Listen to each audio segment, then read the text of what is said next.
I call question number 3, Graham Day. Thank you. To ask the Scottish Government what action it can take to support armed forces and veterans' families in Scotland during the cost of living crisis, in light of recent reports that almost 3,000 serving military personnel in the UK are reliant on universal credit. Cabinet Secretary. The Scottish Government is undertaking an emergency budget review to assess all opportunities to redirect additional resources to those most in need and to reduce the burdens on business and stimulate the Scottish economy.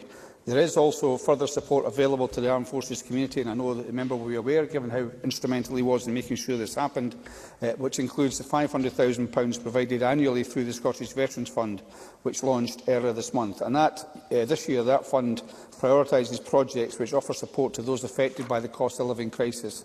And of course, we will continue to engage with stakeholders across the community more widely to develop our response. Graham Day. I thank the Cabinet Secretary for the answer, but of course it's not just the fact that nearly 3,000 serving personnel are having to turn to universal credit to get by that betrays the Tories' contempt for our armed forces. There are also issues with the standard of accommodation provided them. RM Condor in my constituency has long been the subject of commentary on the quality of accommodation available to the Marines there, and contrary to recent media reports, I understand there are no plans on the part of the MOD to address this.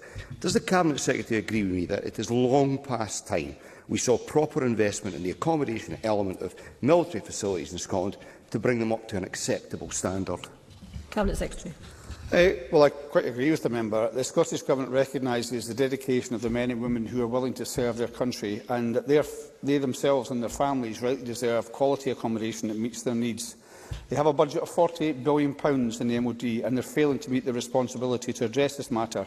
It is also true to say, of course, that around 3,000 serving personnel in Scotland accessing universal credit will come as a shock to many people in Scotland, or the 38,000 figure is for the rest of the UK. Armed Forces personnel having to draw down on universal credit. It is absolutely right to say this is a scandal. It is also true to say, of course, in Scotland we have at least the 19p tax, which makes sure that people in Scotland and the Armed Forces at that level pay less tax than they do in the rest of the UK, to add to the fact, of course, that most people in Scotland pay less tax than people in the rest of the UK do. But that is a scandal, and if they want to seriously address the issues of recruitment and retention and respect for armed forces, they should pay proper wages. In terms of the accommodation, the member will know I am very familiar with the base that he talks about, and similarly, the personnel that we have on that base deserve proper, decent accommodation, and the MOD should address that as soon as possible. I call question number 4, Emma Harper.